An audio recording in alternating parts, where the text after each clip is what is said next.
Right guys, welcome. Ryan again from the London Craftsman, and today's video is all about how to make a baby gate or a stair gate. So stay tuned, watch to the end, and I hope you enjoy.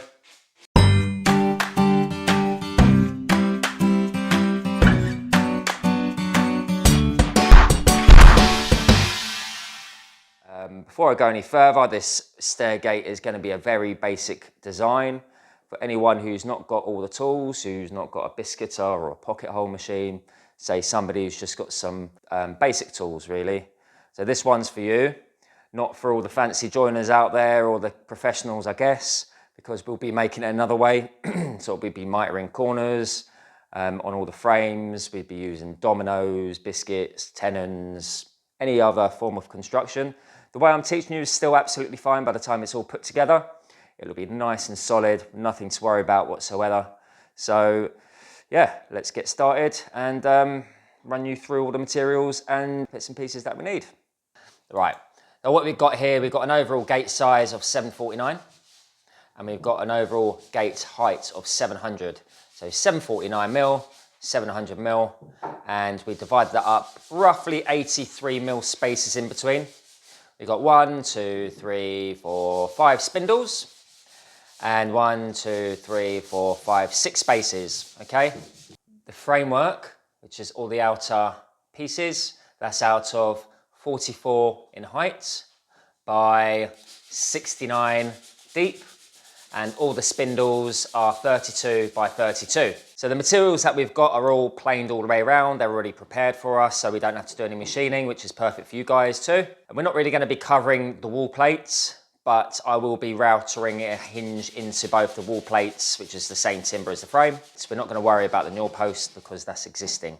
So all you need to know is the overall height of the gate, which is 700, minus 44, minus 44, gives us an inside spindle size of 612, and also our uprights of our frame, left and right, is 612. So we've got 1, 2, 3, 4, 5, 6, 7 pieces at 612, albeit the two outer ones are different size timber, and we've got the top and the bottom at 749.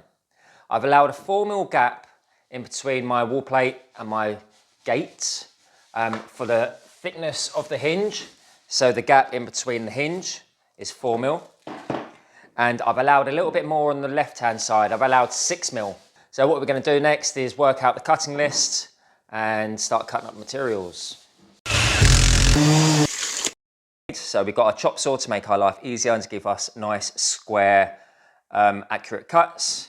Other tools, we've got obviously tape measure, pencil, combination square, which is probably what we need because we need to position the spindles within the frame and find center. Hinges, obviously, we've gone some nice chunky ones, and the sizes that we've gone for are 102 by 76 by 2.7 mil. We've got a cup of tea, need one of those.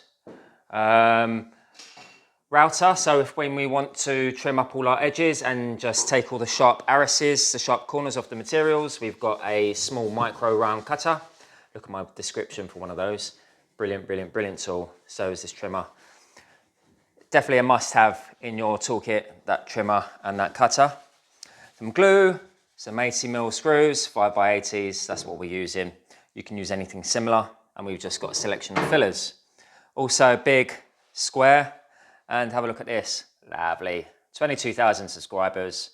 Remember, if you like our videos, hit the like button, subscribe, press the bell button, and you'll be following us forever. Thank you very much. So materials, so we've got spindles, we've got one extra just in case one decided to go wrong or one was twisted or bowed. And we've also got a selection of timber here, which is the framework. So we've gone for 69 wide by 44, PAR. So it's planed all round. If you were to make your gates in other materials I'd say you could use is a piece of CLS, which is 63 by 38. Absolutely fine for the framework, and I've used that many times myself. So if you want to just go down the slightly cheaper route, that's fine. So that is our materials, and we're just going to just start cutting up all our components now out of all of this. So this is our cutting list, top and bottom, 2 at 70/49, 69.44. Sides, 2 at 612, 69.44. Spindles, 5 at 612 by 32 by 32.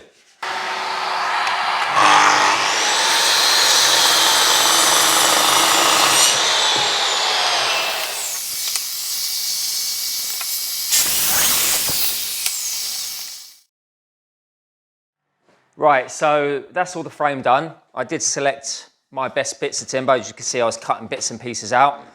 Now we're going to move on to the spindles. We did buy spindles pre-made, and they do have this little bevel on them. The bevel starts from about 170mm in from top and bottom. So I need to do a cut at the top and cut at the bottom so we get equal distance between the bevel, both sides. And let's cut those all off. If you do have any sort of splits or any little nicks or anything that you need to fill, get that done first. I'm using some fine surface filler. This seems to be pretty good, this stuff. It goes really hard. Don't put on too much, otherwise it'll take forever to sand. And I'm just going over any bits that have chipped, any imperfections. Do that now before we get our sanding done. It's a shame we can't put the radio on the YouTube video, because we do like listening to the radio while we work. It's copyright unless we use some naff music that's on our editing software, which I'm not going to put you through that. If you've got lots of knots, so you find your knots are sort of like a bit wet or moist, or just be aware that you can put knots treatment on them to stop them bleeding through. I never usually have that problem. I spray water-based paint, and I find that I never have any problems with that, so I'm not bothering. Feel free to do that yourself. That's all the filling done. Just gonna shove them in the spray room, put the heater on for 5 minutes. Right, all our pieces have come out. You can see they've all gone hard, so they've been drying for about an hour. And now time for giving them a quick sand. I've got a big sander here. It's a 5-inch pad, got a 240 pad on it, disc, connected to the hoover because it's gonna be fine dust. Just make sure you wear a mask. I've got these pretty decent 3M masks where you can change the filters regularly. And I've been using these for about 6 or 7 years, maybe longer. Beep. Oh, the switch doesn't work. There we go, well done.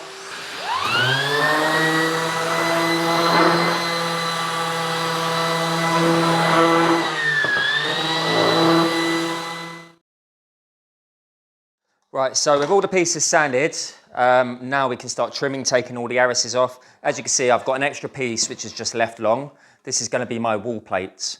So this is the piece that adds, that fixes onto the actual wall to build it past the skirting board in order for the gate to swing freely. And I've left it long at the moment. We've got a little bit of a split here, but on site I'm just going to cut that to length at the angle that I need because it's butting up against the skirting. I will treat that exactly the same procedures as the rest of these. Right, so I don't actually have to trim the spindles just because they've been trimmed already. All I will do is just do them freehand with a bit of sandpaper right at the end.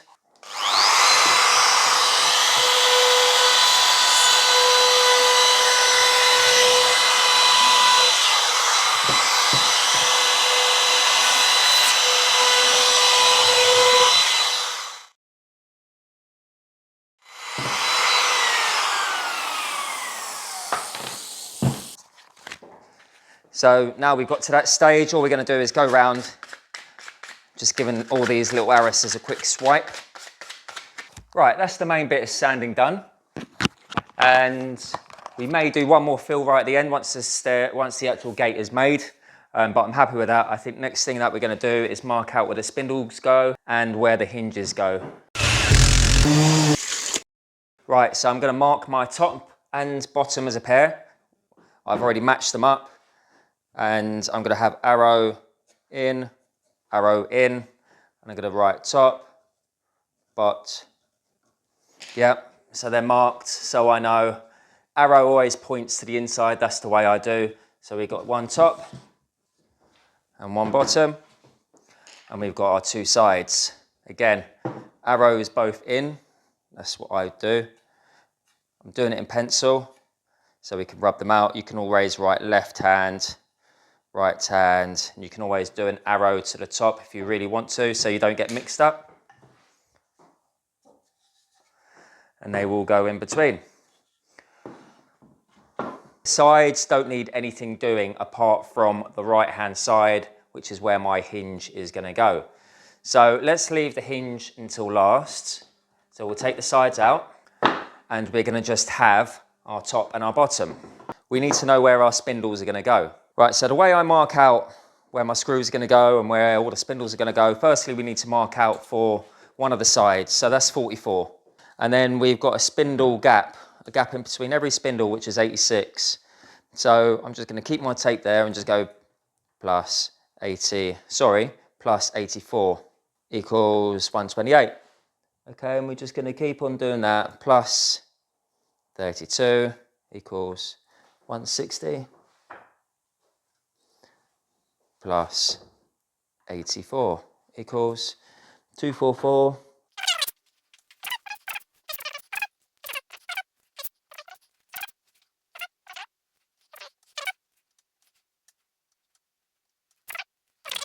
Plus 84 equals 708. And that should give us our 44. There was a discrepancy of a mil or so. There we go. I'm happy with that. You never notice a mil. Let's square those across. So I don't necessarily need to square these 44 mil lines, but I need to square the spindle lines across both faces. Now we've done that, there's two things that we need to do. We need to be able to put one single screw through into each spindle. So firstly, I can turn that over, find the center line, which is 68, which is 34. Set my combination square up to that and just square that along. And also do that for the other side, the center of the depth of the spindle. Let's flip that back. So now we've got the center line both sides. We can do two things. We can just make our life easier and we can square both faces over. So this is the top face, so we know that we're going to put a screw directly in the center there now. But now let's just flip that over. We need to be able to position our spindle in the correct place also. So we're going to square those lines across to the inside face where the spindle is going to be butting up against. We've still got one bit of marking out left to do on that one. Let's just go ahead and square all of these over both faces. One face.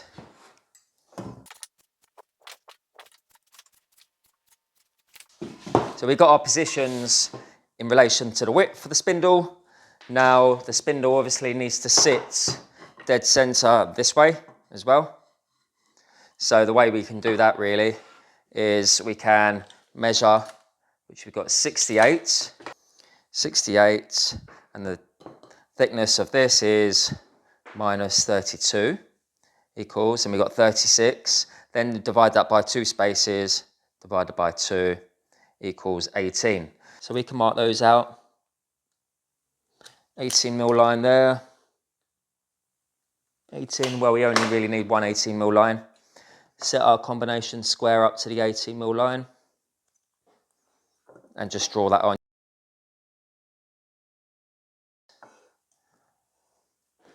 Draw that on to your two vertical lines to connect them up to create a square.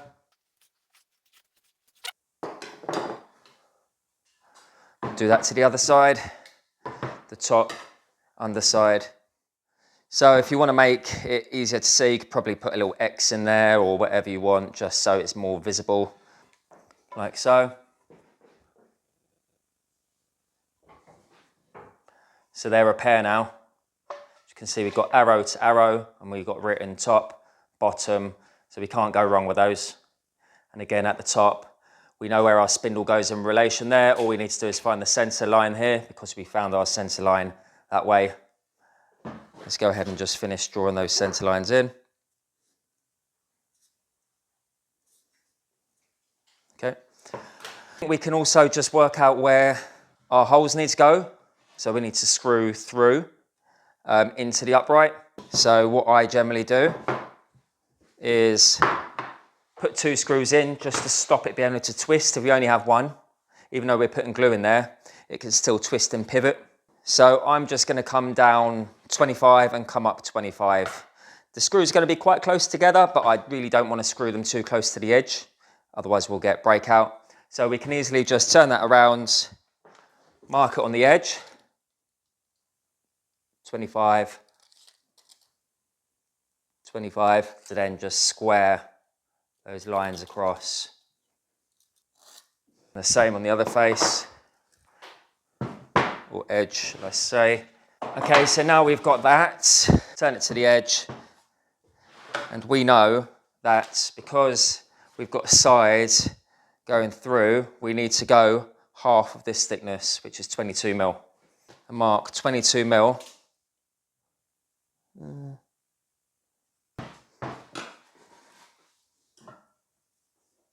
And that is our crosshair.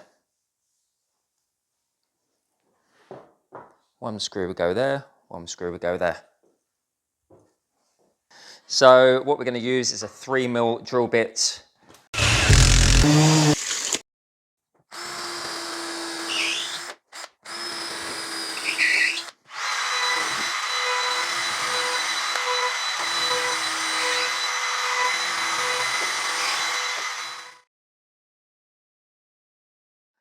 So this is the gate, and the hinge is going to go something like that. Our next stage is to start putting the spindles in place. As we've got our lines or our squares, we need to be able to place those spindles on top of our square, blob of glue, pre-drill it again through the spindle, and screw it up with an 80 mil screw. Right, blob of glue, like so. Get my spindle in place. Got my drill to hand, got my screws to hand. And just line up to the square that you put on earlier. Pre-drill, the hole that you pre-drilled earlier, but just make sure you go through your spindle now.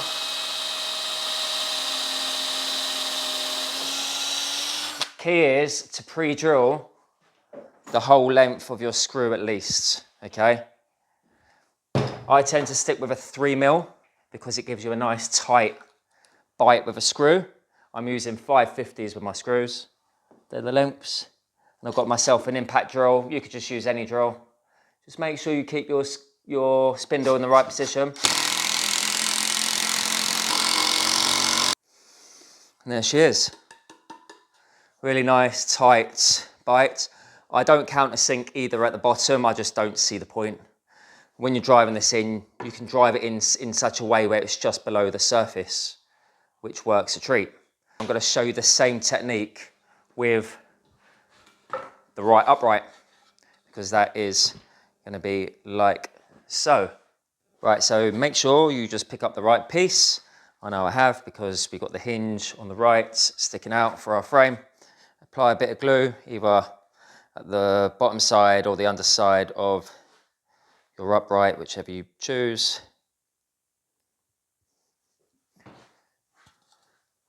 Same technique. Put it in place, move the glue around a little bit. I think the hardest part of these sort of jobs, when you're doing this like we are, shortcuts in a way, is just initially getting that first pre-drill in the right place.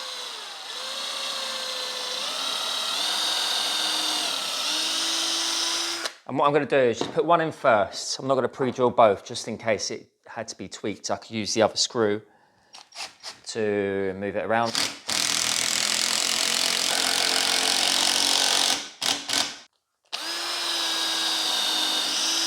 Don't need to hold the piece anymore or position it, because it's in the right location.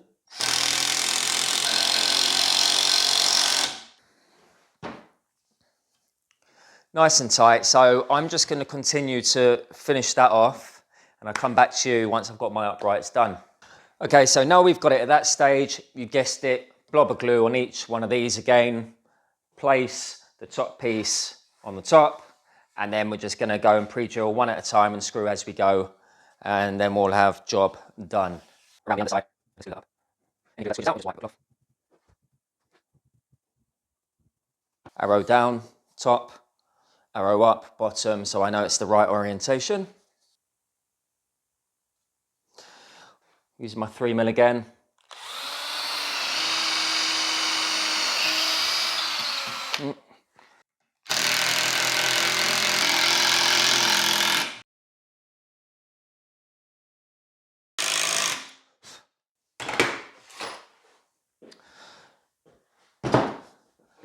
Voila! I think that is near enough complete, for the video at least. I won't bore you with any of the filling of the holes, but if I were to fill, I'd be using this filler here, or some kind of 2-pack filler. I use Easy Fill 1, it's a decent 2-pack filler, relatively easy to sand back, and it fills the large holes. As you can see from the top of my gate, I've got all the screw holes just below the surface. You shouldn't need too much filler, but I would advise 2-pack so it doesn't sink. Scrape it in the holes, overfill it ever so slightly, so when you sand them back, it should be completely flush and smooth. Then you won't need a second fill. Also, if you really want to go OTT, you could probably just go over these edges once more with the sander and maybe just double check that you haven't knocked or banged it or anything like that. But apart from that, there she is. Nice and solid, not going anywhere for love nor money. And that is exactly how you make a stair gate on a budget and with minimal tools. So I hope you enjoyed. Remember guys, we're on 22,200 subscribers in YouTube so far. If you subscribe, if you love our content, like our content, please, please, please like, follow, and also hit that bell button so you don't miss future videos. We are on Instagram too, which we do daily stuff, stories and all sorts of stuff, daily fitting, installations, reels, all that sort of stuff. So leave it at that, guys. Hope you enjoyed. Take it easy, and I'll see you in the next one. Ciao for now.